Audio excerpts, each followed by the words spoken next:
Beer, rum, and rock and roll.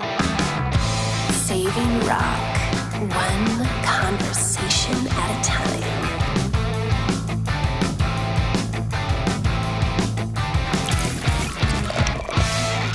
Welcome back to another episode of the Beer, Rum, and Rock and Roll podcast. I'm your host, Randy Legault, and back in the co-host seat is none other than Jon Garner. Randy! How you doing, buddy? Scream for me, Legault! There you go. I'm good, man. I'm really good. Awesome. So this is episode 61 to be exact, so we cracked 60. That's kind of cool. That's incredible, man. Congratulations. Right? Hey, thanks, That's man. awesome. Hey, thanks to everybody who comes on. It's been a while since we've done one because, hey, schedules are schedules. Like, what do you do, right? I know I've let you down, and we've been trying to do this for, it seems, forever. So I apologize for that. But you know what? Doesn't get better than this. We're coming live from the Fairmont Royal York in downtown Toronto. So, bit of a road trip. Awesome. Well, yeah, let's be old guys and get the weather out of the way. So, out of my front door is 2 feet of snow. What do you got there? Like, you're not in Florida, obviously. You said you're in TO. So, what do you got there? Well, actually, it was a bit breezy today, but it was a balmy, I think, 12 degrees. It's been absolutely delightful. Oh, dude, this is not delightful in Calgary. No. That's what I hear and see. That's well, God bless you, man. Fuck, you got to shovel like 3 times a day. It's brutal. That's why you have a wife. Exactly. I look out the window as I'm changing channels. Good on you. She's gonna kill me for that. Oh my God. Okay, dude, before we get to the main topic, let's do some rock news. So I'm going to get your hot take on a couple of headlines that jumped out at me, and we'll see what happens. Are you ready for this? No, but okay. Okay, dude. Mick Mars retires from touring with Motley Crue. So here's the statement from Mick's rep. I'll just read it to you. Mick Mars, co-founder and lead guitarist of the heavy metal band Motley Crue for the past 41 years, has announced today that due to his ongoing painful struggle with AS, he will no longer be able to tour with the band. Mick will continue as a member of the band, but can no longer handle the rigors of the road. And for those of you who don't know what AS is, it's a super painful, crippling, degenerative disease that affects your spine. Like, it's fucking brutal, and he's been dealing with it. It's progressive, so I don't know, you go back to girls, it wasn't as bad, but it's been there the whole time, right? And it's just become too much to handle. What's your take on that? Probably I'm surprised he's been able to hang on this long, in truth. And frankly, for me, Mick is the unsung hero of that band. That's how he is for me. I mean, that guitar sound is unique. I find it interesting who they've picked to replace him with John 5. I think it's going to be a massive loss. I agree, man. I'm surprised he lasted this long. Yeah. Like, when I heard he was on this latest stadium run, I was like, really? Wow, yeah. He's a tough motherfucker. Really man. Tough, right? I mean, holy Christ. And John 5, I think he's perfect. He's friends with these guys. So when I heard that, at first it was a rumor. I'm like, okay, this isn't a rumor. He's going to be the guy for sure. He's too good for the band. Like, he's amazing guitar player. Like, he can technically play circles around Mick Mars, but he's got to capture that tone, and he's going to put his John 5 stamp on it, and it's going to be cool. Yeah, and I think it makes perfect sense, man, really, if they have to keep going, which clearly they are. I mean, they announced now they're doing Europe right with Def Leppard, and they're going to keep going, right? I mean, I think they should have stopped in 2015 when they said they were going to, personally. But hey, who am I to argue with a sold-out stadium tour? I mean, fuck, they're going to keep going if they can. And Vince Neil is obviously the weak link in that chain. And people seem to just give him a pass and fucking off you go. He's doing his best, but whatever. Well, no, he's not. Because if he was doing his best, he'd sing the fucking songs. I mean, I guess the thing is that if you're a Crue fan, you know all the words anyway. So really, what does it matter? Yeah, but dude, not to nitpick, he's never sung all the words. No, fair. Ever. Fair. Okay, let's move on from that. Brian Johnson finally released his autobiography. I just finished reading it. It's called The Lives of Brian, and really good. It's a light read. It's got a big font. You know what I'm saying? And it has that feel of you're just having a pint with the guy while he tells you all these great stories from childhood up to the release of Back in Black. The one little nugget I want to focus on is the there's one particular journalist that was getting under his skin, and so he had to shoot down the theory that Bon Scott wrote some of the lyrics on Back in Black. So the quote from the book is this: "There was one journalist, a writer from Australia, who just wouldn't let go of this thing. It wasn't something that stuck in my craw a lot, but every now and again a fan would come up and say, 'This guy's saying this.' And factually, it wasn't true. But I thought it was awful, and I had to explain meself," as Brian would say, meself. "And that's why in the book, I went, once and for all, I want to put this baby to bed." And he did. Brian Johnson wrote all the lyrics on Back in Black, period, full stop. That's what happened. So there you go. That's my story. I haven't read it yet. I saw your link to it, and frankly, I had no idea it was even coming out. So thanks for that heads up. Hey, kids, for all your rock and roll news, follow Beer, Rum, and Rock and Roll, because Randy has his finger on the pulse. And then there was an interview with, I think, Dan Rather, of all people, that I just saw. And he was talking about his, starting, doing his interview and test for him. And he said, and then at one point, Mal comes up and says, "Hey, can you write some songs?" And he's like, "Aye, I'll go, like." And he's like, so I start scribbling on a piece of paper, and there you have it. That's a pretty cool story. And you know what? I fucking love Brian. He's just awesome. I do too, man. He just seems like a great dude. Yeah. And man, when you read the book, you realize how crazy that was. I mean, I don't want to ruin it. Most people know the story already. He was like installing vinyl roofs on cars, and he gets this phone call, "Can you come down?" And within a few days, he's the lead singer of AC/DC. "Can you write these lyrics?" He's like, holy shit. Like, I think he had already written maybe 2 songs with Geordie, lyric-wise. Right. Yeah. And he's just thrown to the wolves, and he fucking nails it. But I don't want to go on and on about that, because you guys just read the book. It's fucking fascinating. The only other thing I want to add is, in an interview, they were pressing about why he stopped writing lyrics for AC/DC. And I'd never heard him really talk about this. So his quote there was, he goes, "I think it was a management decision. It wasn't anything to do with me. I said, hey, I'll give it a little bit of a rest, not having to worry about coming up with something every now and again. I never thought of it that much. I'm fine with it. It doesn't bother me at all." I mean, how Brian Johnson does that? He's like, okay, no pressure. I'm good. You want to write them all? I'll sing "Cover You in Oil." It's fine. No problem, lad. That way he doesn't get the blame. That's right. Exactly.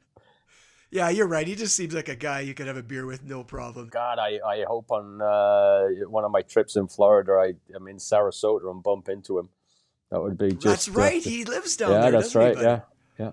That'd be epic. Okay, related to the band we're going to be talking about today, Hatebreed's Jamie Josta calling out Bruce Dickinson for berating fans for smoking weed during Iron Maiden concerts. So at a couple of the shows, Dickinson called out some people who were smoking weed right in front of him. And the quote from Bruce is this, live: "I don't know what it is. There's so many fucking people smoking so much fucking dope down here. I'm amazed you can even see."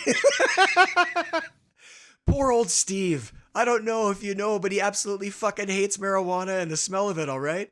So when he's trying to play bass, it fucks him up. And it fucks me up. I'm the singer, man, all right?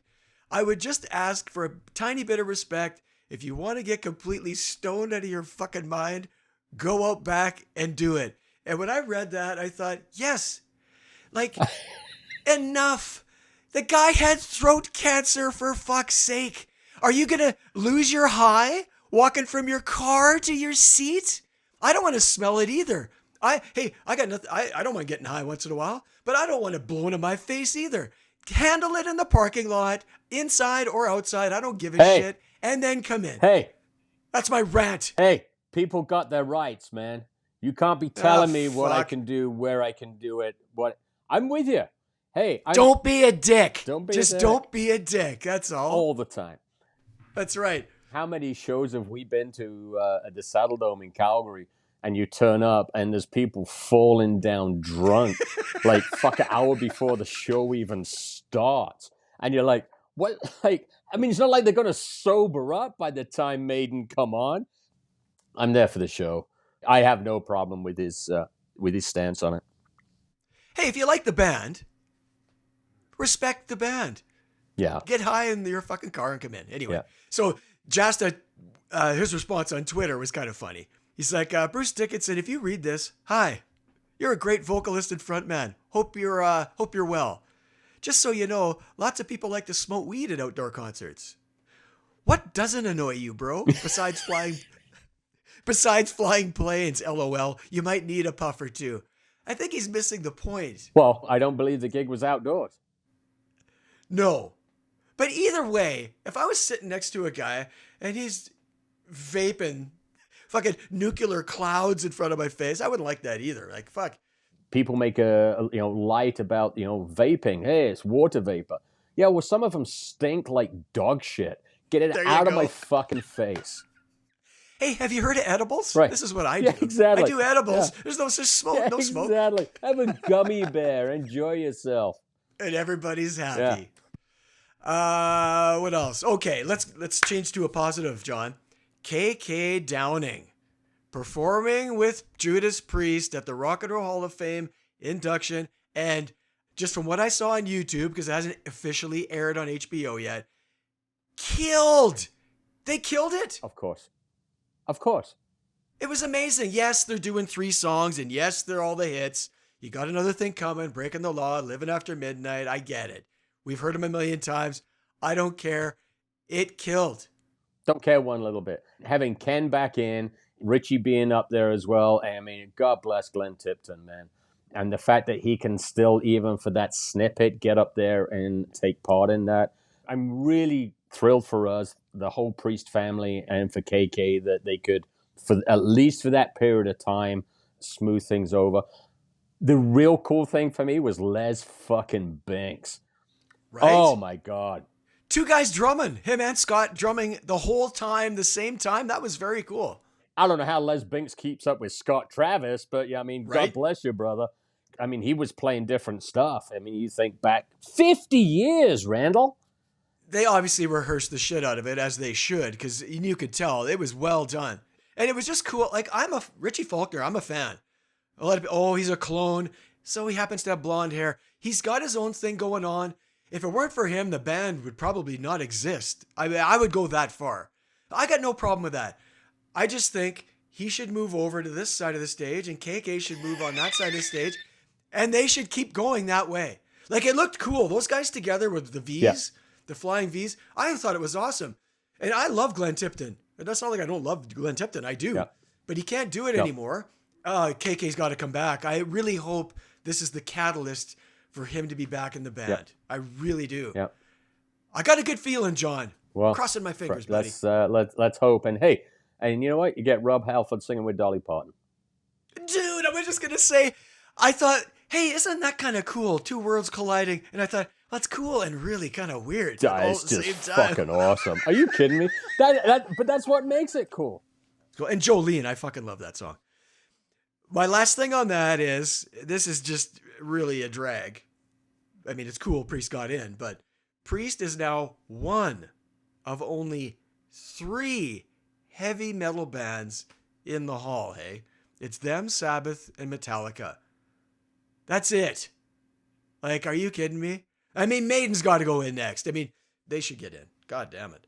Okay, one more thing before we get to top 10 Iron Maiden songs, John. Let's briefly talk about concerts we've been to lately. I'm going to go first because I know what one of yours is, which is going to lead nicely into our topic. I'll start by saying Andrea and I finally pulled the pin on the Disneyland trip, and waiting for the kids to be a certain height so they can do all the rides, blah, blah, blah. It's all about the kids, John, so I like to focus on all the negative stuff because it's funnier. For sure. Of course it is. There's no jokes in the good shit. So I don't call it Disneyland, I call it Disney Line because it's fucking lineups. Everything's a lineup. You didn't spring for the fast pass, you cheap fuck? We did. Okay. Yeah, but certain rides, you got to pay even more. Yeah. And I'm like, I'm not paying another fucking $120 American to ride this ride. I know it's not worth it. I've never been on it, but I already know it's a ride. But I mean, like, to get food, you can get beer on half the park, you can't get drinks, right? The point of my story is, so we go with another couple and their kid, and his parents came, which was awesome. We rented a house with a pool, blah, blah, blah. But they could babysit. Nice. So we took advantage of this. The night we got there, we went to see Florence and the Machine Oh, at the Hollywood Bowl. okay. And you're saying, hey, Randy, Florence and the Machine, that's different for you. And it is. It is. It's pop, obviously. And Andrea really likes her. And I like quite a few of her songs, actually. I do dig her voice. It's fucking strong and it's cool and it's different. But it's a Hollywood Bowl, iconic venue, fucking off we go, right? So all I have to say about this is it's very cult-like. Her following is bananas. So the place is packed and everybody's into every word of every song. Hey, you're going to get into it on some level no matter what. It's compelling, right? So it's like a cross between Stevie Nicks and Harry Potter. Like it's these nerds, guys and girls dressed up like she does. And it's kind of like a little witch vibe. Like she's skipping around in bare feet and a crown on her head. And it's this kind of stuff, right?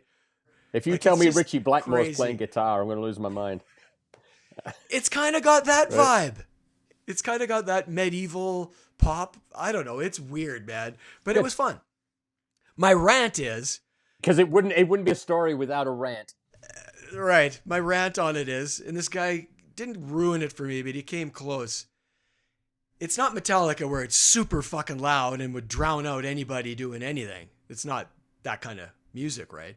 And we're 3/4 of the way back. This dude behind me, he thought he was in the shower. He's singing hard. Every song, every word. And I'm like, God, I'm really happy this guy's really enjoying himself, but I paid a lot of money to hear her, the chick on stage, not your fucking crazy ass in my ear. Like a couple songs, I get it, and she every act encourages you to sing, but the whole time, fuck you. That's what I gotta say about that. That's my rant on that. And of course, do I say something? Of course not. No. I just do this, push it down here, But I could have said, hey man, in a nice way, you gotta dial it down, but I didn't. That's my story. Just, you don't have to sing the whole time. There is somebody out there feeling exactly the same way about me at a recent concert. Yeah, but Maiden can drown you out. I've heard it. Okay, but the only other one I want to talk about, because, I was a good sport going to Florence and Machine. Well, I drag Andrea to Airborne. And I go, trust me, it's not like she's playing Airborne in the car, but I go, you're going to be entertained. Trust me. She goes, okay. So off we go, small venue, the Palace in Calgary, I don't know, 600 people, whatever the hell it holds. And dude, I don't know if you've ever seen these guys, but they are what rock and roll should be. They come out full tilt and it does not stop for 90 minutes or whatever it was. There's no slow songs and they come out, they're already wet. They're wringing fucking wet. Hair's wet, shirt's wet. It's like they just showered with their clothes on. And they come out and it's hilarious how the energy is unbelievable. It's unbelievable. And the singer Joel O'Keefe, he's the focal point. At one point he's on a guy's shoulder smashing beers on his head and they're foaming into the crowd. He does this tribute to Lemmy. He's throwing, solo cups, the red solo cups, half full of beer. He's throwing them into the crowd. It was bananas. And needless to say, I'm not in the pit going crazy. I got my spot.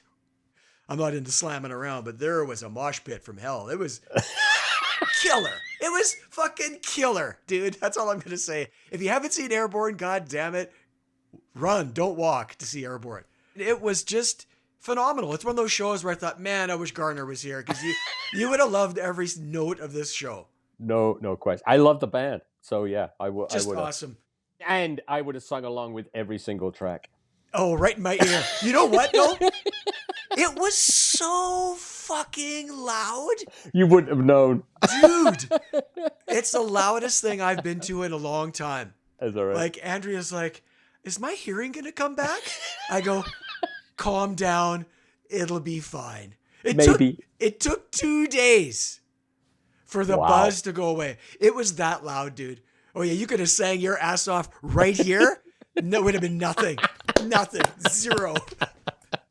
And then the last one I saw was Halloween, the Halloween Howler at the Grey Eagle Casino in Calgary. It was Steel Panther, Blackstone Cherry and The Congregation, which my buddy Reed played in, and it was phenomenal. But I'm embarrassed to admit, I was socializing, wanted to chat up some people, and I basically missed 99% of Blackstone Cherry's set. What? So, sorry. What? Oh, sorry. Are you Don't kidding kill me. me? I will admit, I don't know any of your music, so I don't think we can be friends. I'm look at the time. I'm gutted. I'm looking. Is this thing over? Is this going somewhere? Yeah, I remember you because you posted a link from that night.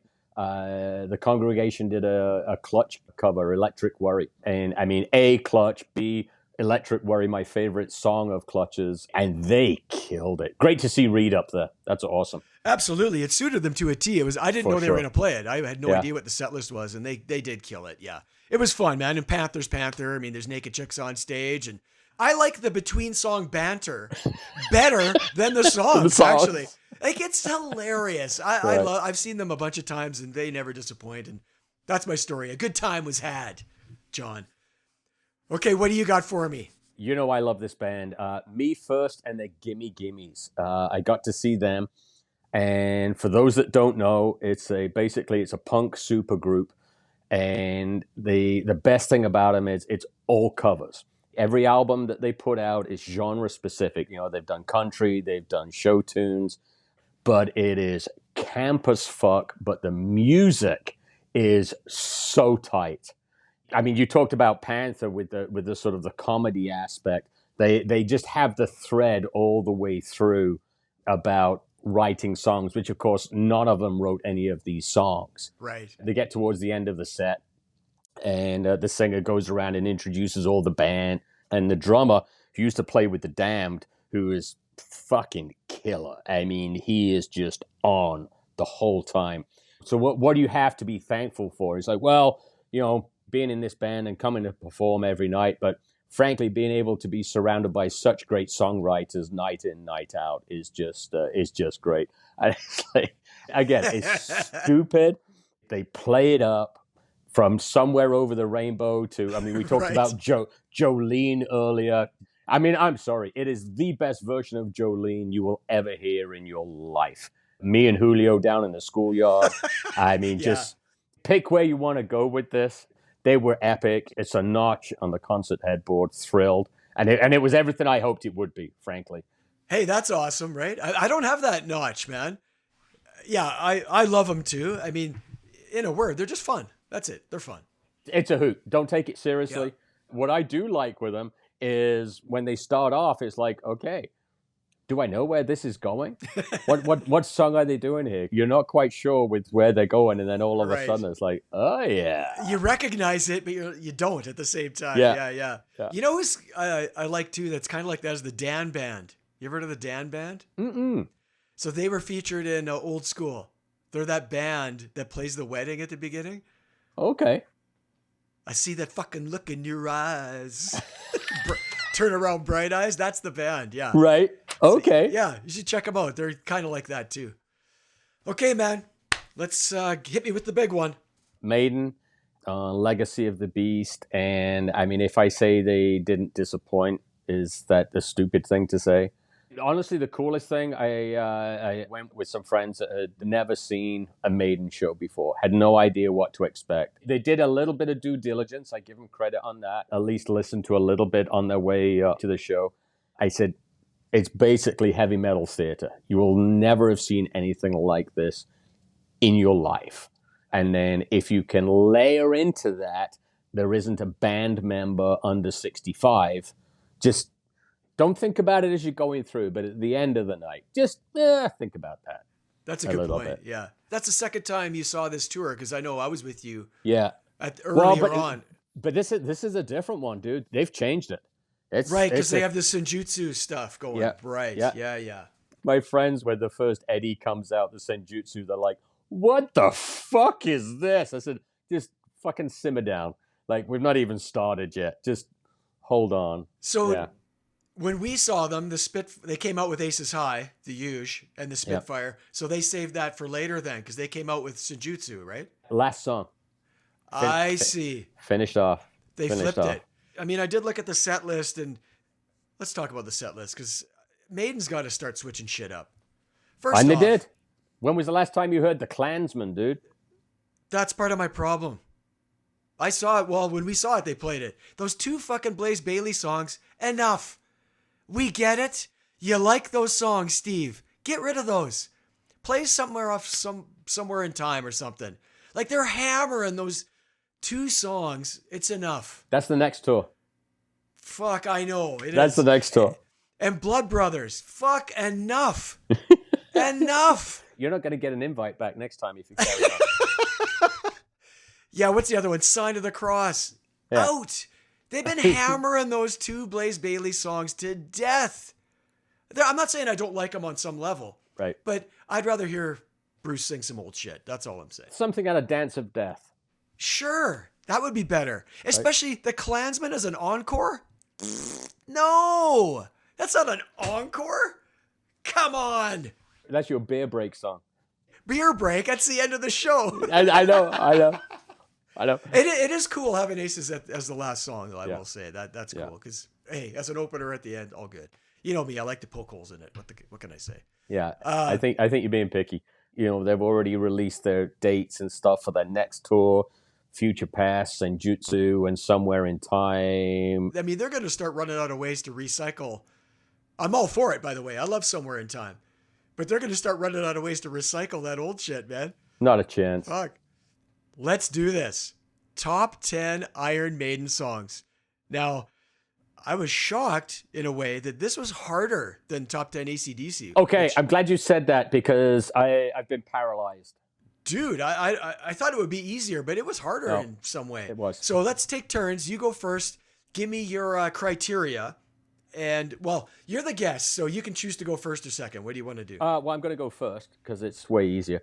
And what was my criteria? Give me your excuses. Because if there's one thing I'd have no idea other than one song that I know is going to be on your list, I have no idea. Why?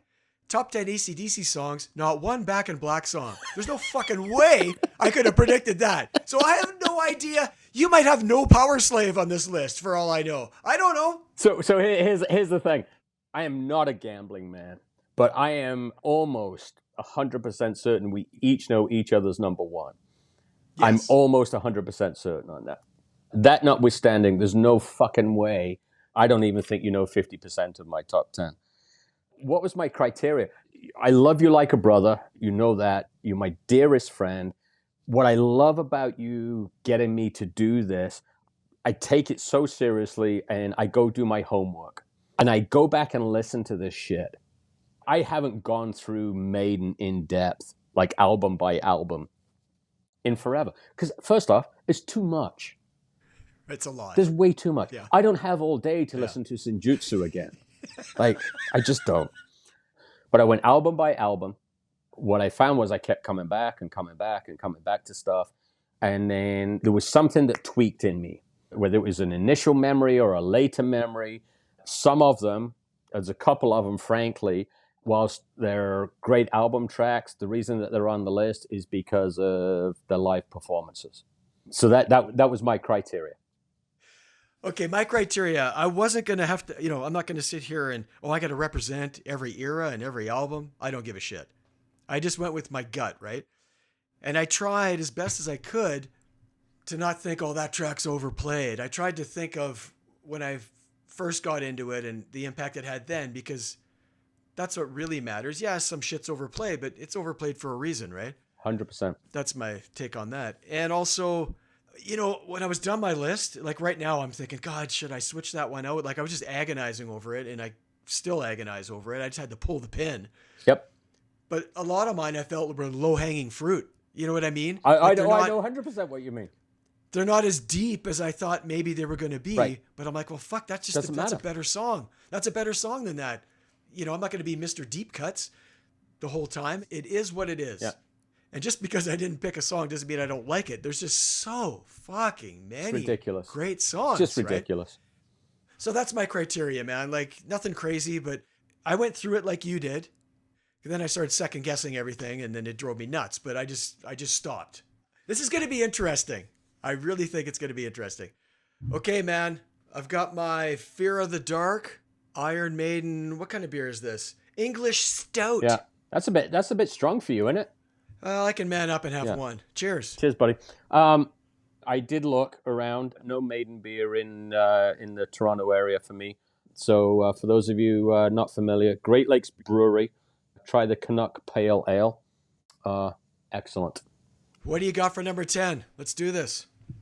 Because you are so good at what you do, and you've created the mold for this, I'm going to give some lines to the track. So my first one is actually not a line from the song, but it's the prelude to the song, and it's a dead giveaway as soon as I start. We shall go on to the end. We shall fight in France. We shall fight on the seas and the oceans. We shall never surrender. 1984 from Power Slave, Aces High. Are you fucking kidding me? Number 10? Number 10. I know. Number 10. What? Number 10. What's coming? What's Telling coming? you, man, it's solid. Right. I'm busting your balls right out of the gate. Well, hey, clearly I'm just better at this than you. Tell me why Aces High is number 10. Well, first off, it's on the fucking list. So let's just let everybody just simmer down a second. Pump the brakes. Just pump the brakes. It's just a rocker right out of the gate. And this is going to be a common theme, I think, through this whole show, is great storytellers. What I love with the songwriting and the stories, it's either a broad swath of a story, I say with Mother Russia, something like that, or it's very specific, like Aces High. This is the story of the Battle of Britain and how it was won with the Royal Air Force going head-to-head with the Luftwaffe. When you listen to the 10 Me-109s out of the sun, ascending and turning our Spitfires to face them, heading straight for them, I press down my guns. I mean, come on! If that doesn't invoke everything. I mean, and the stroke of genius of the live show, to have Churchill's speech and that footage as a bona fide Brit, the Union Jack and all that, it still sends shivers down my arms.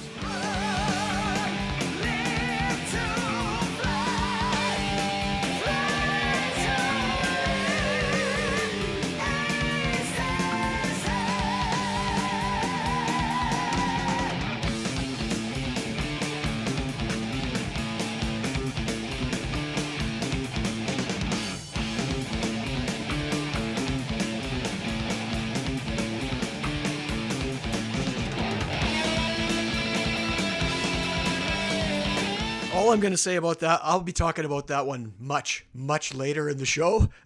But I will say this, send your hate mail to me, but I think Power Slave's overrated.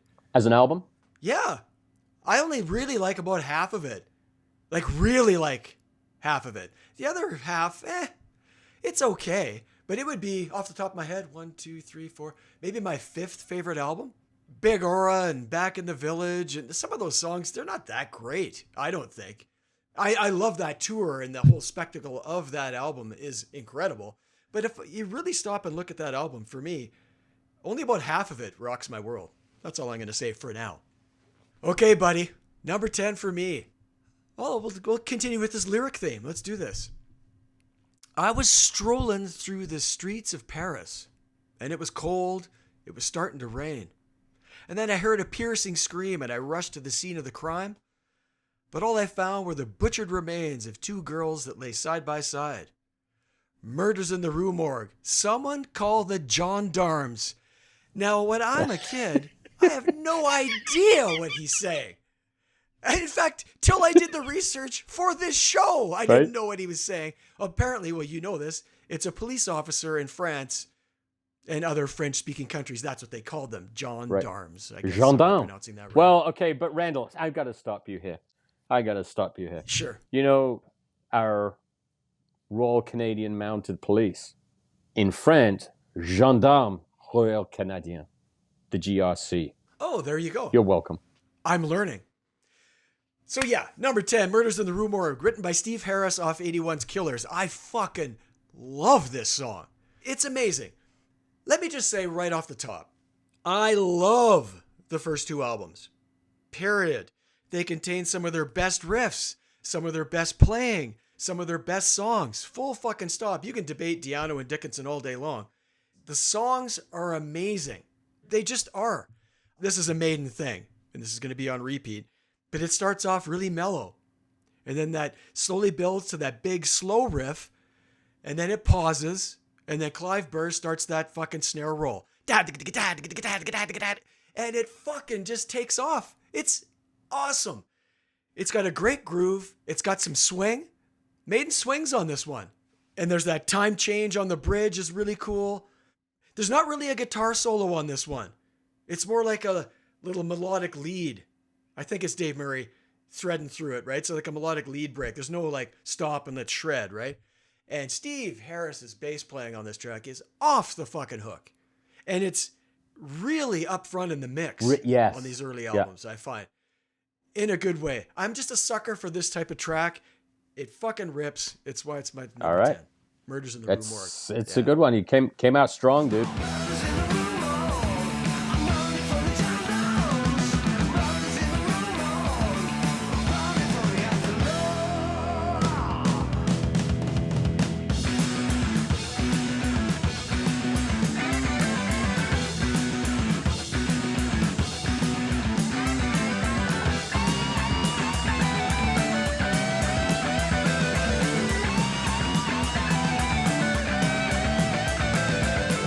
Not on my list. So there you go. I almost threw up some of my English stout. It's honestly better second time through. You'll love it. Okay, man, what do you got for number 9? Bleeding you dry from the start, the sum of my parts.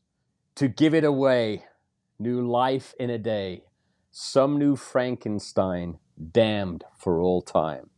I know that this is probably a deep one for you. From their 13th studio album from 2003, Dance of Death, New Frontier. This is the one, I went through them, I was like, whoa. Just hang on a second. Let's go back and listen to this. Are you fucking kidding me? How have I not been listening to this for 20 years?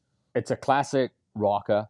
You know, I think with Dance of Death, there's a lot of it that doesn't catch me. And I think that's probably why over the years I've sort of just moved on. Plus, I got to tell you, it's the weakest album art of all of them. Whoever did it, they dropped the ball on Eddie. And Dickinson live had come out with that opera mask and stuff. It got a bit too theatrical at some point there. But anyway. You know, I have this penchant for finding snippets that say, hey, that sounds just like fill in the blank. Right. Well, right around the 247 mark, it rips into a prelude to the solo, and I'm telling you, if this isn't ripped off of Saxon's Princess of the Night, I don't know what the fuck is. And the fact that they were both stalwarts of the new wave of British heavy metal back in the day, go and listen to that, and then I guarantee you will be calling me within 30 seconds going, Johnny, I hear it. Well, I'm going to revisit this track just because you have it on your list, because it's not ringing a bell with me at all. I know you. You'll dig this. Looking into it and reading it a little bit, it feels like it's a song about cloning possibly, or the concerns of science and how far you push the boundaries. You know, from a lyric standpoint, it's an interesting read, but it's a great song. It's fucking brilliant.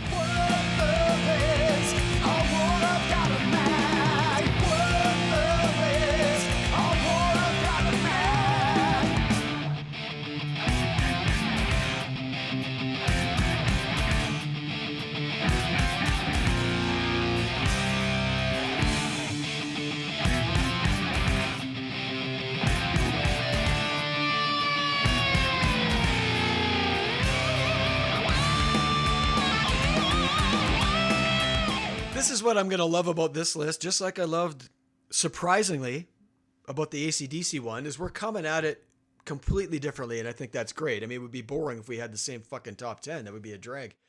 This is clearly not what's going to happen here. Okay, my number 9. Let me give you the fun facts and see if you can guess what it is. It's one of only a few Maiden tracks that actually got radio airplay.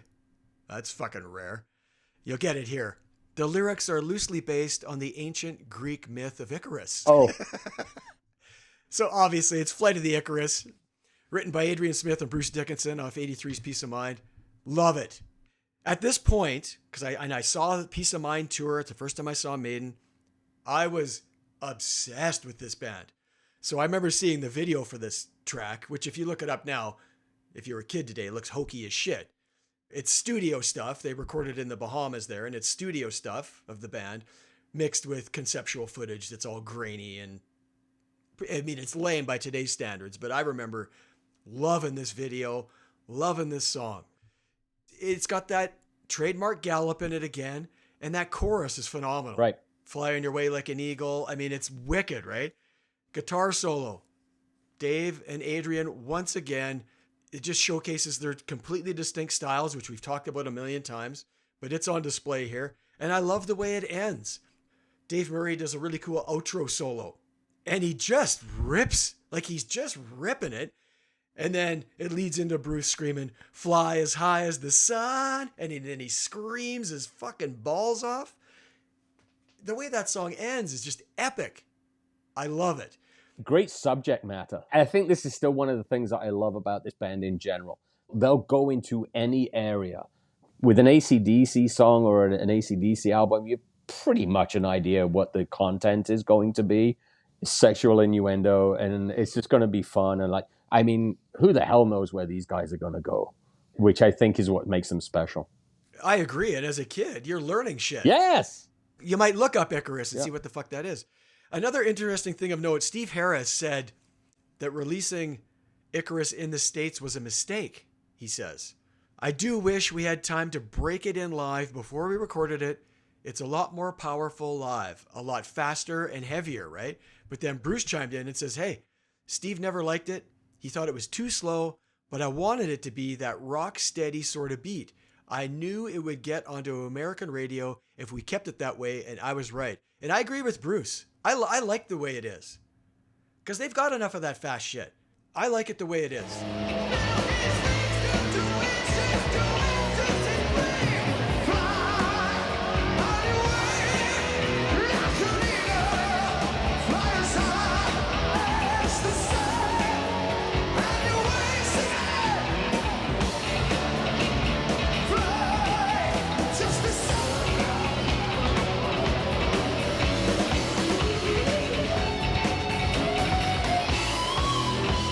Number 8, hand of fate is moving and the finger points to you. He knocks you to your feet, and so what are you going to do? Your tongue has frozen, now you've got something to say. The piper at the gates of dawn is calling you his way. From 2000's Brave New World, the Wicker Man. I would say this is the one place where I was like, I got to find something off this album because I love this album. I love Brave New World. And I probably could have gone with 2 or 3 others, but I went with Wicker Man. It was their biggest hit off the album. Got them a Grammy Award, which is kind of cool. You know, conflicting reports as whether it has anything to do, you know, tied in with the movie, The Wicker Man. Don't really care, frankly. It's a fucking awesome song. Love it. I love that song too, man. I mean, it's when Bruce and Adrian came back. Exactly. Yeah. It's their comeback album. And that might be, off the top of my head, my favorite song from that point forward. I like it a lot. Yeah, it's really good, for sure. You're not going to quite go that hard, I take it. Well, I just did a quick scan down my list. No, yeah, you're right. See? I'm always right, Jon. You're right.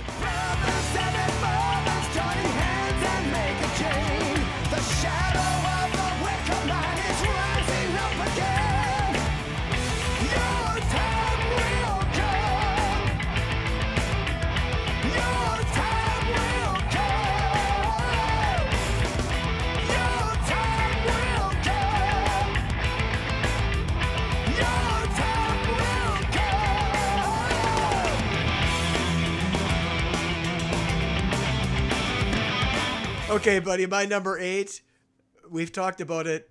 We did a classic albums review of this album. It's Number of the Beast. This is my number 8, written by Steve Harris off the self-titled album, 82. My fun facts are, of course, it opens with Barry Clayton quoting Revelations from the Bible. The fun fact there is they wanted Vincent Price to do it, but he was too much money. He was too much dough, so they got Barry to do it. The inspiration for Steve Harris was Damien the Omen 2, which I know you love these scary horror movies, John, right up so my you alley. know all about I'll tell you this. what, that fucking movie put me off Rottweilers for the rest of my life. Still can't fucking do it. No Demon chance. dogs. Oh, hey, I love those movies, but if I saw a Rottweiler, I would cross the street to the other side. So I take it you haven't seen The Terrifier yet. No. It's a psycho clown, which isn't original, but apparently they take it to another level. The sequel just came out. It's so fucking gory, I guess. People are throwing up and leaving the theater. So this makes me want to see it. So fucking... Literally nothing. No. Okay, No. Let's move on from that. Yes, and of course, this combined with the album art, hey, Iron Maiden are satanic and all that horse shit, right? That was going on. It was also the last single to feature Clive Burr on drums, who I love. I love the way he drums, and I wish he would have stayed in the band. I love Nico too, but I love Clive. He was replaced by Nico McBrain, of course, at the end of The Beast on the Road in 82. It would for sure have been interesting to see how Clive would have been able to continue at this stage. Much like you talked about Aces High, I'll be talking about Number of the Beast in a bit. Okay, fair enough. Again, it's overplayed for a reason because it fucking crushes, man. It's got that really cool intro, builds to that climax. Like they're so great at building these songs, right? Not overplayed like I would call it sister track Run to the Hills. Right, absolutely. Which is, I think, if most people you were to ask an Iron Maiden song, they'll come up with Run to the Hills, which is, incidentally, spoiler alert, not on any of my lists. And not because I don't like it as a song. I think it's a fucking awesome song. It's just I've got others that I think are better. Better ones, that's right. And Bruce, on that intro, one of the best screams in heavy metal history, hands down. And that's where the moniker of Bruce Air Raid Siren Dickinson came from, which I've been led to believe he fucking hates. His vocal range and depth of lung capacity was on full show. Totally. And the rumor is he was so fucking frustrated with how many takes he had to do that it's him pissed off is why the scream is so good. He's pissed off at Martin Birch.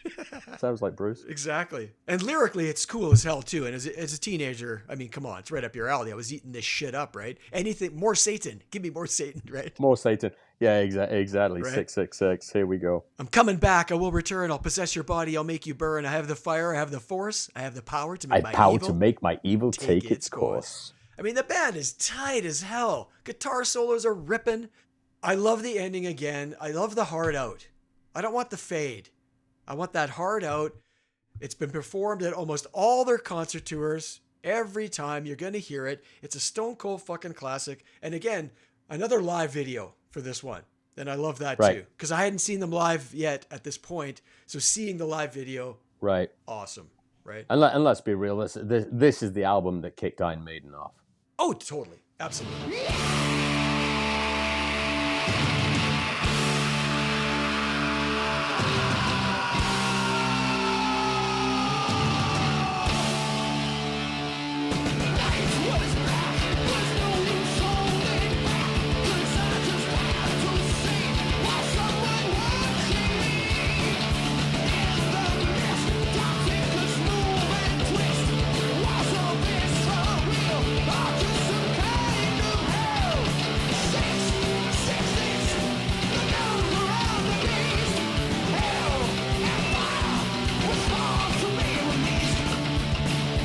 What number are we on? 7, dude.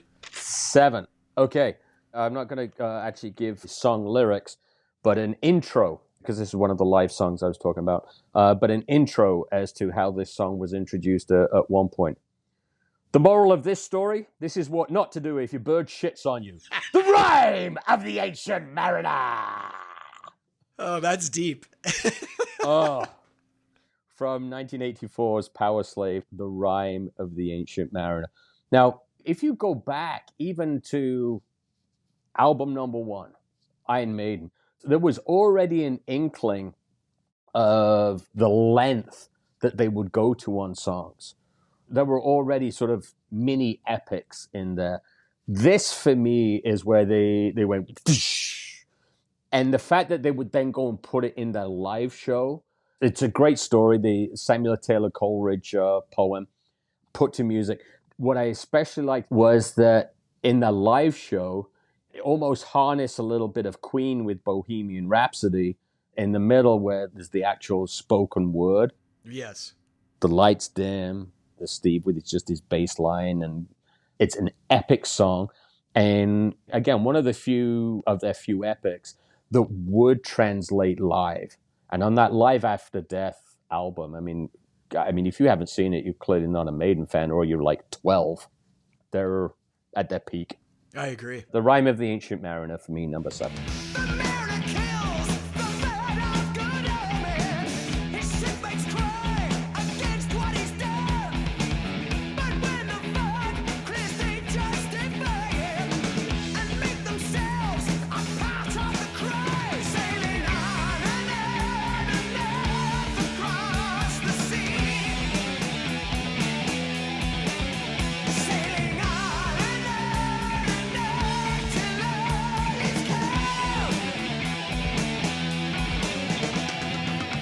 And you're right, live, it takes on another level, man. Like that Queen section that you're talking about. It's got the sound effects, the creaking and all that.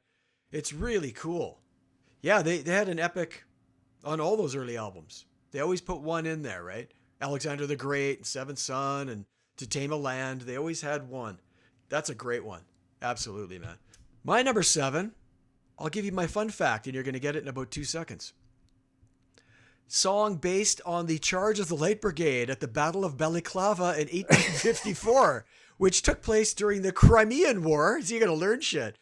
And inspired by Lord Tennyson's 1854 poem of the same name, The Trooper.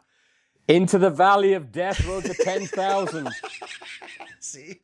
Now, this is one of those ones, low-hanging fruit, but holy shit, it's such a great song. Written by Steve Harris, obviously off 83's Peace of Mind. It's fucking killer. And it got radio play, which is rare. Rare for Maiden. Starts with that iconic riff. Everybody knows it. And then you get that cool lead harmony riff, that second riff. So cool, right? It's just brilliant. That galloping rhythm, once again, really hammered home. Guitar solos are off the charts again. This time Adrian goes first. Usually Dave goes first. This time Adrian goes first. Hard Out again. Boom. Love that. And I can remember watching this video too, over and over. I mean, it was live, but no audience. It was one of those deals. And they intercut that old 1936 flick, Charge of the Light Brigade. I don't know if you know this, but the BBC refused to play it unedited because they thought it was too violent. Are you kidding me? Like, really? I mean, it seems silly now, right? And I can't show it in the show that we're doing right now because of YouTube copyright bullshit. I can't show it. But hey, we've all seen it. I watched it over and over. I mean, you got Dickinson in, I call it jester spandex. It's all those triangles, different colors. I mean, the spandex was flying at this point, right? And they had that black and white checkered floor I thought was fucking cool. And the last thing I want to say, another cool thing they do during the song is Bruce comes out with the Union flag and does his flag thing. And they named their first beer after it. There you go. Iron Maiden Trooper beer. Enough said. Enough said. Fucking Trooper. How do you not have it on the list? Enough said. It's got to be it.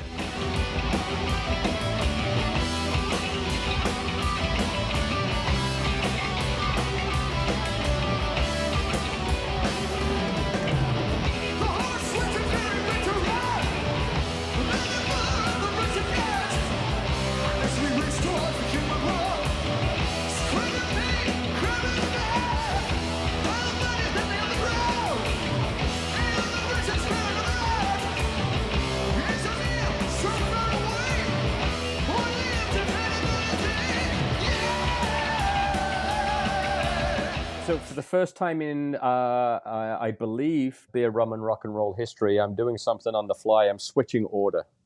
So because you had it at 7, right? Correct. I had it at 5, so I'm bringing it to 6 just so that we can close that loop off. Because like I said, mine, this quasi-interchangeable. So yeah, Trooper was at 5, slid down to 6 just for convenience sake. So we don't have to go back over and do it all over again. But it's all about the show, John. It's all about awesome. the show. Hey, Let's keep the show going. I'm happy to take one for the show. Okay, so awesome. I've done my 6. You do your 6 now. Okay, my 6, and you're probably going to know this because you know I love this song. It was inspired by a British TV show of the same name. Features dialogue. The Prisoner. I am not a number. I am a free man. Yeah. Another track off Number of the Beast, my favorite Iron Maiden album, so I'm leaning hard on this album. Adrian and Steve Harris. Patrick McGoohan does the little intro voice, right? Here's something I didn't know till I dug a little deeper on this song. Is another song based on this series is Back in the Village off Power Slave. Is based on... Oh, is that right? I did not know that. I did not know that either. Love Clive Burr off the top. Those drums. Those drum fills are just sweet, right? And followed by that main riff on the track is so cool. Then it changes gears. That gear change, fuck, I love that. And it just switches and fuck, it's off again, right? It's a poppier chorus for them. Not a prisoner, I'm a free man, my blood is my own. It's a bit poppier. But man, one of my favorite parts of the song is that bridge before the guitar solo. Do you know the part I'm talking about? Yes. Adrian Smith does that melodic guitar riff, gets things rocking, and then goes straight to that fucking solo. It's Maiden in peak form. Like, I fucking love this song. And then it's back to the chorus and out, right? That's how it goes. I love Adrian Smith, and I love this track.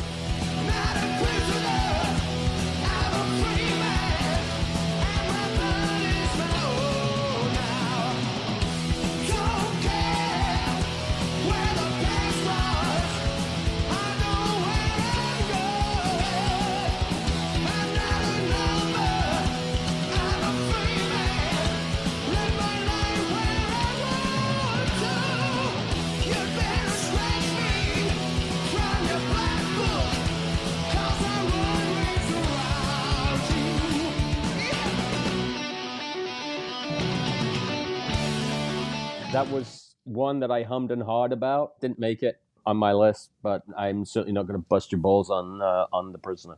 Am I on 5? Yeah. We're getting down to the nitty gritty. Here we go. Top 5. Out of the winter came a warhorse of steel. I've killed a woman before, but I know how it feels. I know you'd have gone insane if you saw what I saw. Just give me sanctuary from the law. Sanctuary is the song. Actually, it wasn't on an album to start with. It was released as a single in 1980. It was the second single. And then on a subsequent release was put on the album. But if you are one of the lucky ones, I actually do have the original album, and it ain't on there. I mean, it's become a staple of the tour. There's a couple of them from in the early days, and that's one of them for me, Sanctuary. You know, Steve was, I think, sort of a little bit more into the punk theme of things back in the day, and, you know, that's about as close as you're fucking going to get, I think. It's no holds barred, Sanctuary.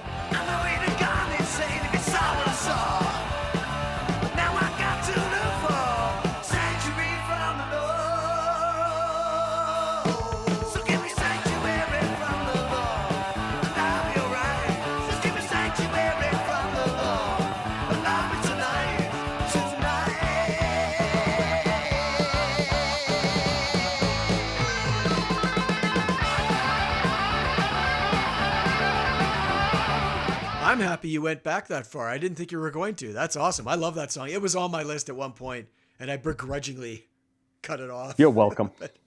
Yeah, it's great. It's super fast. Yeah, it's awesome. Okay, dude. My number 5. Fun fact. Based on the films Village of the Damned and Children of the Damned? What's this one? Children of the Damned. Children of the Damned, written by Steve Harris, of course. I love this one, man. Dickinson said it was inspired by Children of the Sea by Sabbath off Heaven and Hell. Another Maiden builder. Love when they take you on this kind of journey, and they really do on this one. Starts off kind of like a dark ballad. It's got that big, powerful chorus. It's fucking huge. Then at 220, it kicks into overdrive and just rips right to the end. And I know you quoted this when we did the album review, but I think it's worthy of quoting again. These lyrics, I mean, are fucking nasty. I mean, they make anything off fucking Fear of the Dark look like nothing. I mean, smiles as the flame sears his flesh, melting his face, screaming in pain, peeling the skin from his eyes. Watch him die according to plan. He's dust on the ground. What did we learn? Right? Right? I mean, come on. Solo from Adrian crushes. He's on his own on this one, and it's wicked. And this is Bruce in full operatic mode. It's epic, and it's killer. Now he's spreading his hands. He's turning to laugh. Smiles and the flame stays his flesh. Melting his face. Screaming pain. Peeling the skin from his eyes. You watch him die. According to plan. He's gonna stand the ground running away.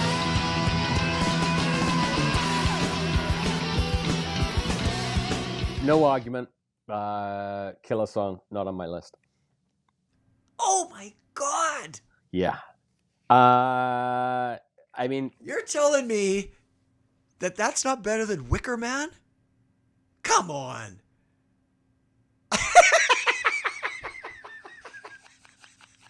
Silence, crickets. you do you, Ted. I mean, I'll do even me. Ted's in the back looking at you going, you're fucking stoned, dude. Leave me alone, man. This is my list. That's exactly it. I mean, well, first and foremost, because you got this one wrong. Right. This is number 4, right? Woe to you, O earth and sea, for the devil sends his Sure. beast with wrath. Number of the beast, 4 for me. For a myriad of reasons, and it's just one of their most powerful songs. Overplayed, not even a fucking little bit for me. I mean, I could listen to this song fucking all day, every day, pretty much. I just think it's so strong. All the things that you talked about, you just talked about it way too early. Right. But yeah, I'm with you. I'm a Beast fan. I've seen sites that fucking slam Invaders as the lead-off song into that album. I still think it kills. There's really not a weak song on the album for me. I think it's fucking awesome. Number of the Beast, number 4. Okay, number 4 for me is one of the few songs written by Bruce Dickinson by himself. You went with Empire of the Clouds? How did you guess? Empire of the Clouds. Moving on to number 3. A bit of a religious vibe on this one, John. I think you're going to know what this is. O God of earth and altar, bow down and hear our cry. Our earthly rulers falter, our people drift and die. The walls of gold entomb us, the swords of scorn divide. Take not the thunder from us, take away our pride. Revelations, off Peace of Mind. I love this song. That's why it's number 4.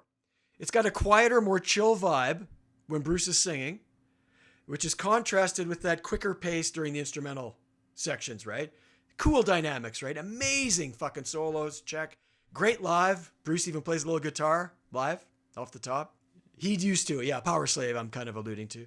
And it's got that iconic da-da-da, ha, da-da-da, ha, and then it takes off. The lighting is really cool. If you watch the Power Slave tour like you were talking about, the live DVD is awesome.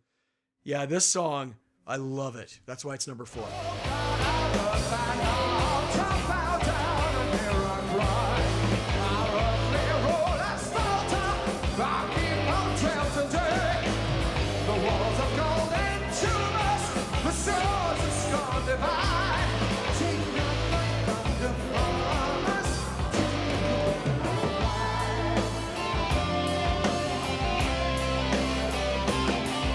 And that was back in the playlist on the on the last tour. For me, it comes across better live than it did on the album. It's not on my list. Not distant as a track. It's not even fucking as an honorable mention. So, Am I wrong again?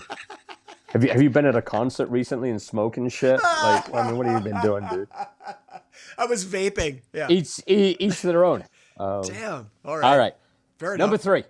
I've been looking so long for you now. You won't get away from your grasp.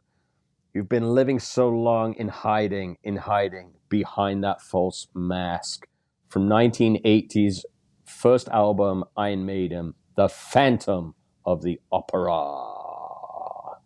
Love it. Fucking soup to nuts. It's got everything you want in an Iron Maiden song. And frankly, what they've become synonymous for me with, it's a story. It's not something you would expect a, quote, heavy metal band to talk about. I mean, this isn't Andrew Lloyd Webber's Phantom. This is fucking way better. the tempo change at 205 in, and it's just a little staccato. It's just keep your distance, talk away, don't talk away, don't you change, don't change your way. I mean, it's just Phantom of the Opera. Tell me I'm wrong, and we're done. I can't tell you you're wrong because it was on my long list for sure. It's the epic on that album. Correct me if I'm wrong. No question. It's really No cool. question. Yeah. And Di'Anno sings his fucking ass off on that song. Absolutely, man. It's not on my list, but I did think about it. No doubt.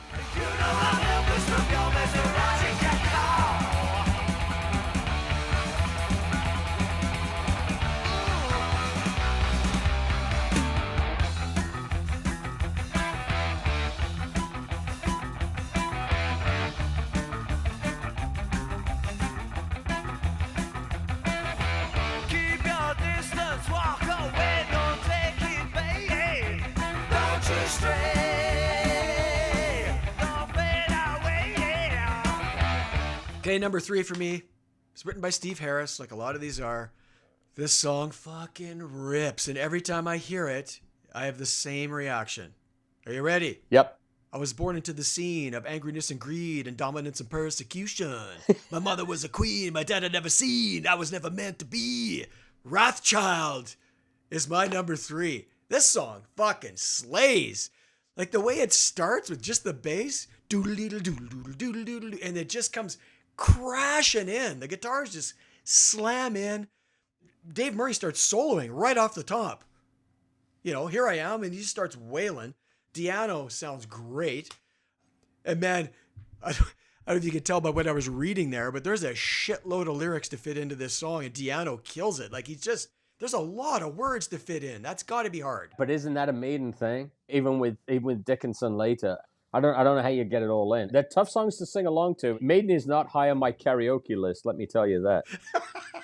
I know. Di'Anno and Bruce must have been like, hey, Steve, could we cut some fucking words out here? Like, shit, man. Like I said, Dave Murray solos his ass off through this whole song. Like, he's so good. It's a ripper start to finish. They really had a different energy on those first 2 albums. They really did. This track is a perfect example of that, and I fucking love it. Wrathchild, number 3.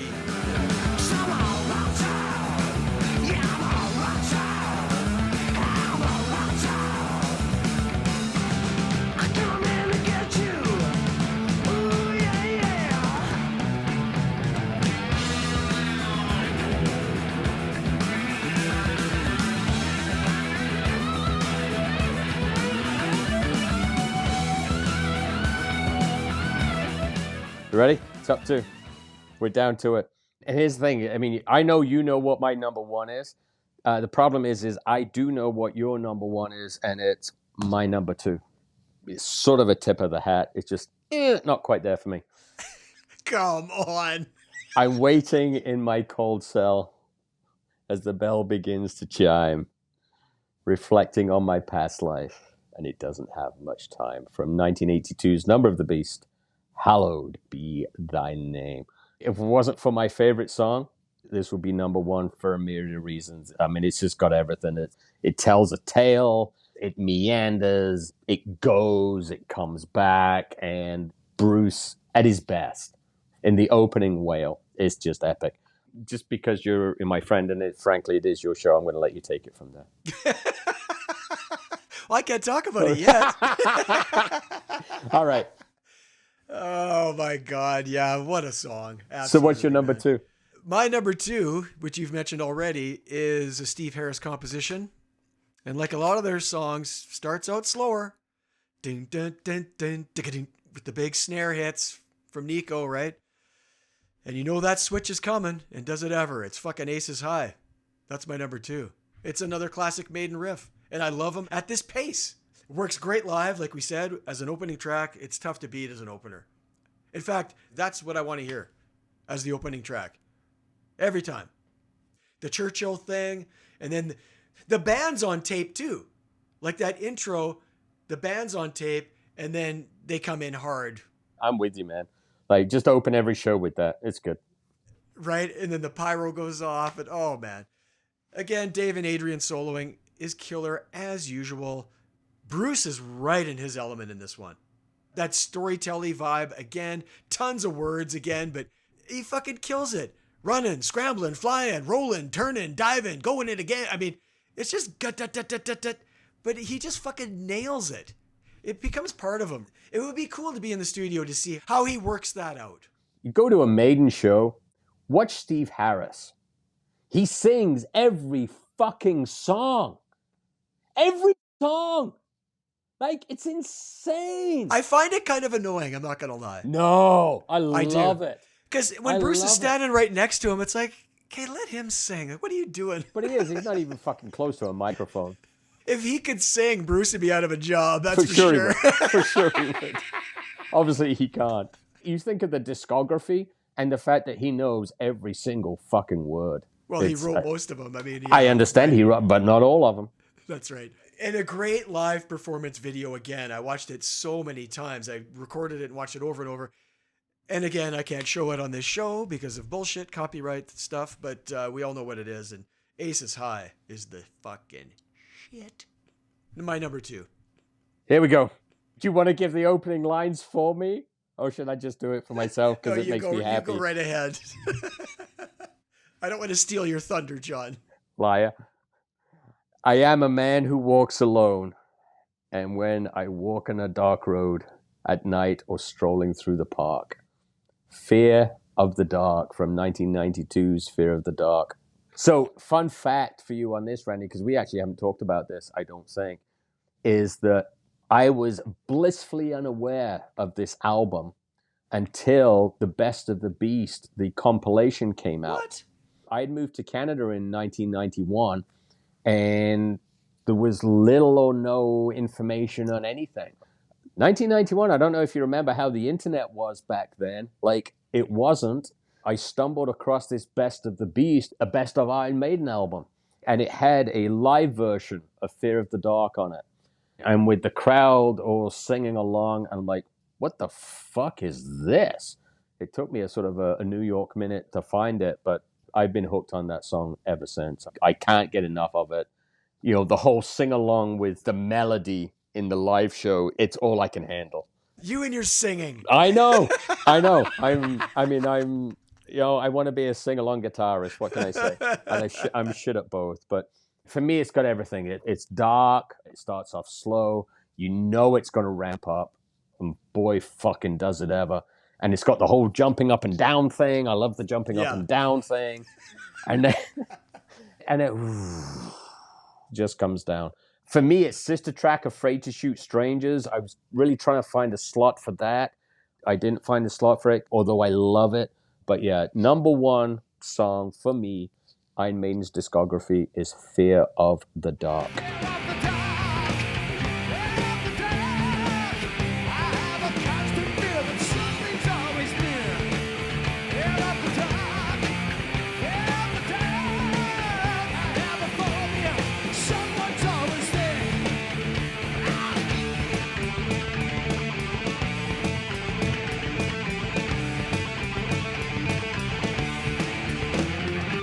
Now, it's not like I don't like the song. It's not on my list. It doesn't rock me like it does you, obviously.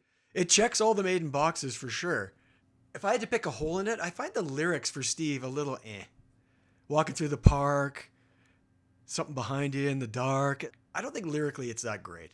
In the park, in the dark, something behind you, something's near. It feels a little, I don't know. I'm nitpicking. I'm trying to pick a hole in it because it's a great song. For me, it's not top 10. That's all. There's other songs that do what that song does better. That's what I think. Yeah, I think you're wrong. Obviously, number 1. Come on. Okay, well, we know what my number 1 is because I've said it ad nauseum anytime anybody will listen. I think you've mentioned it on 58 of the 61 shows you've done.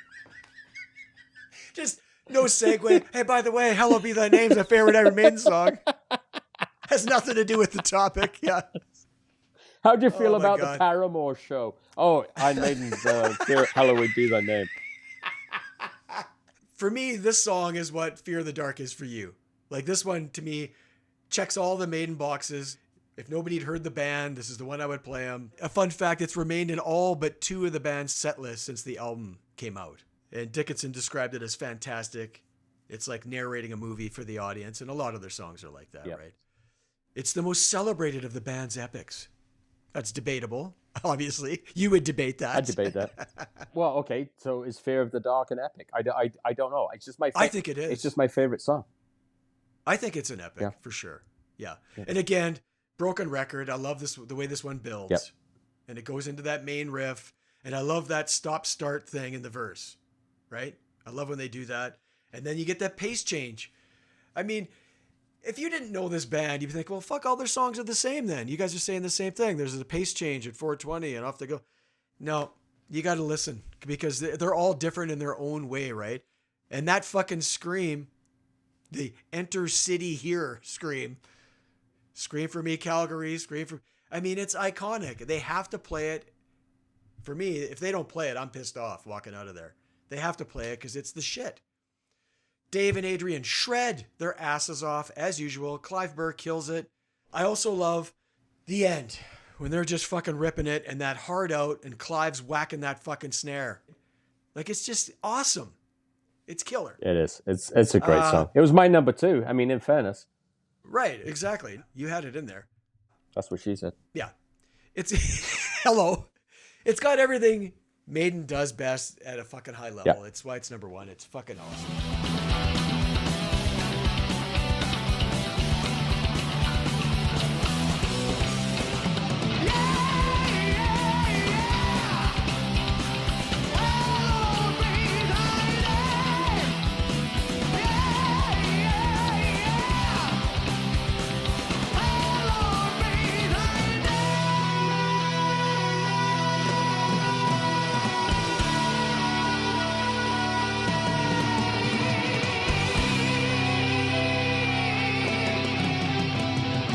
Okay, dude, honorable mentions. Go for it. My first one, I'll give you a quick intro line. Beehive hairdo, 45 on the hip. Patrol woman Saunders, don't give her no whip. Oh! 1980 nice. single, never came out on an album. Women in Uniform. Cover song. When it got released as a single, Eddie, the iconic mascot, was the cover single. Had him basically sticking a shiv in Maggie Thatcher with her laying on the ground. That single cover got banned in the UK. Got released later on as a 45. I have it, and it's fucking awesome. It's a great song.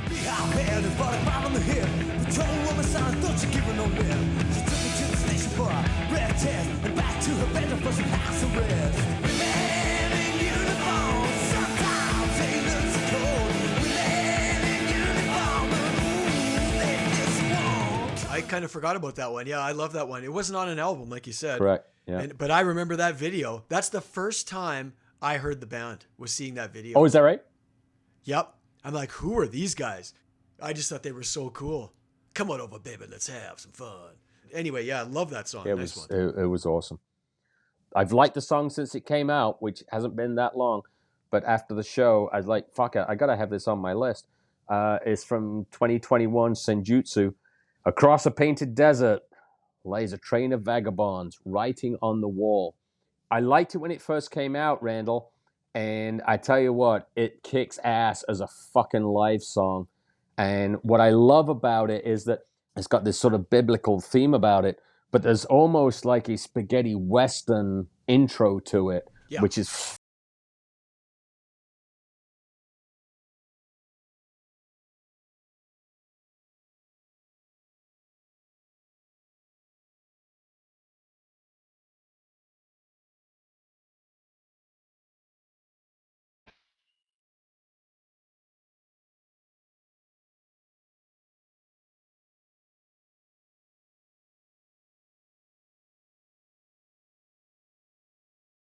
my last one, and I had to put it on because it's the first Iron Maiden song I ever heard, and still when I hear it, I'm like, yeah.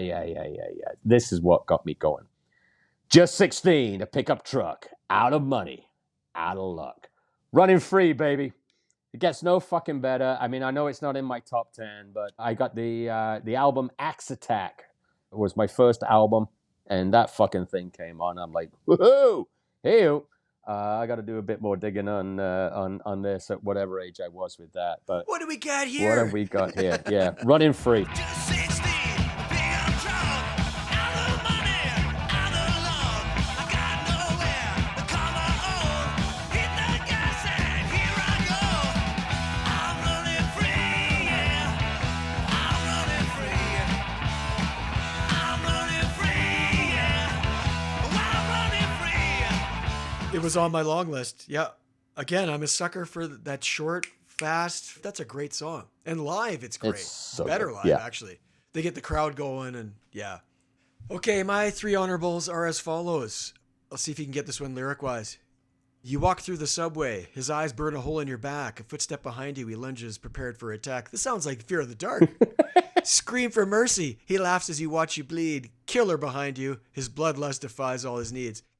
Yeah, Killers. The title track off Killers, written by Di'Anno and Steve Harris. Awesome. It's so cool. Di'Anno, that scream. Like, he screams his ass off on this song, man. It really does, yeah. Again, people like, oh, I wish they would re-record those albums with Dickinson. I don't. I like them just the way they are. Those albums with Di'Anno are fucking awesome. Lots of time changes. It's killer. They fucking wail on that one.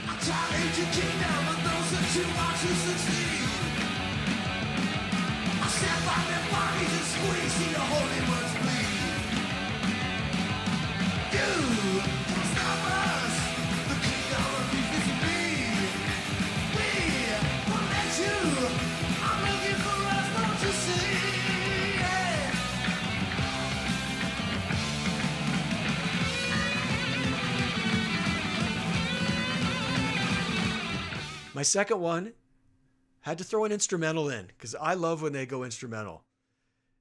And this one's just a sea hair above Genghis Khan. I went with Transylvania. Nice. Written by Steve Harris. Yeah. As soon as you said instrumental, I knew where you were going to go with that. Oh, yeah. Well, it's on my top 10. If you watch episode 56, it's in my top 10 instrumentals on that show. The playing is out of this world. Like, it's insane. Because I think when there's no lyrics, there's a freedom there somehow. And fuck, they go for it on this one, man. What can I say they haven't said already? Nothing.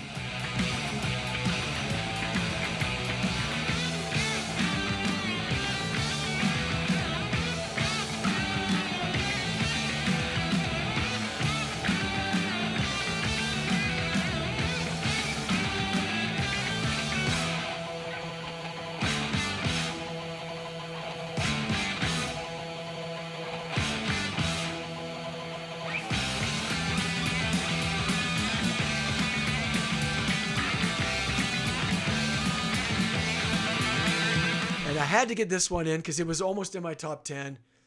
It's the one I struggled with the most, I would say, that it's not in the top 10. Written by Adrian and Bruce. I like when they get together and do stuff, man. I like that writing combination. It's 2 minutes to midnight. Oh, okay. Yep. I love that riff. Every time they play it, I just love that riff. I never get tired of it. It's poppier for Maiden, and it's got that chanty chorus. And you get the contrasting guitar solo styles on full display.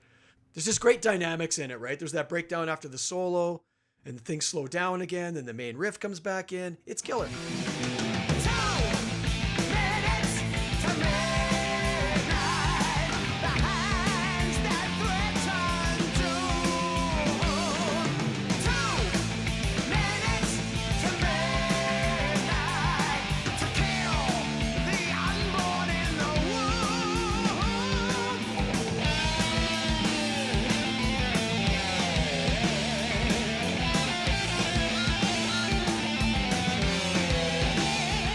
As a kid, the lyrics are fucking graphic. Really are. Like, even as a kid, I remember really are. We oil the jaws of the war machine and feed it to our babies. What?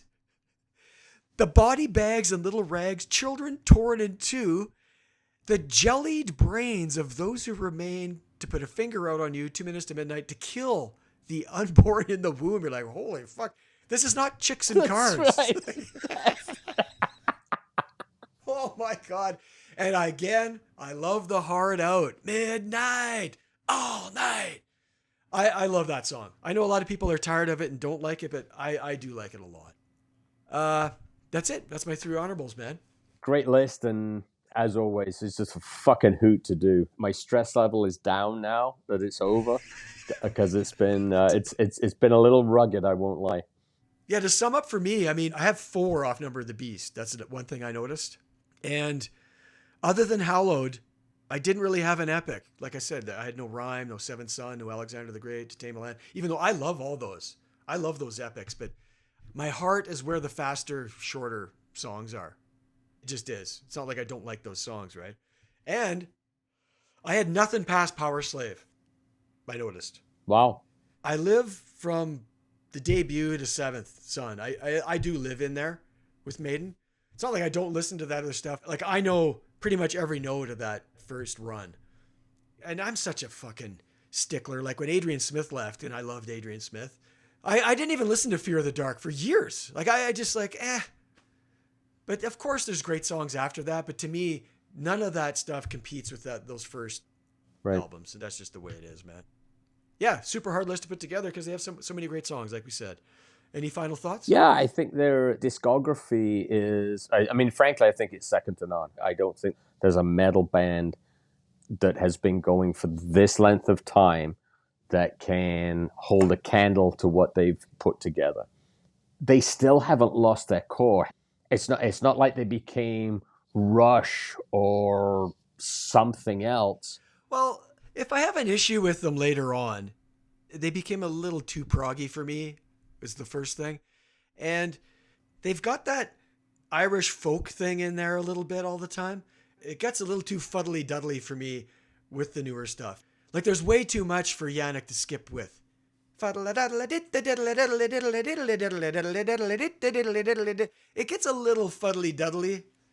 I think you've got to go speak to somebody and have your Yannick issues dealt with. Okay, Jon Garner, thanks for joining me, buddy. It was a blast as usual. Love you, brother. Okay, you can find us wherever podcasts are broadcast. Don't forget to like and subscribe. Post your top 10 Maiden tracks in the comments. On behalf of Jon Garner and I, thanks for checking us out. Until next time, keep rockin' live, motherfuckers. Peace out.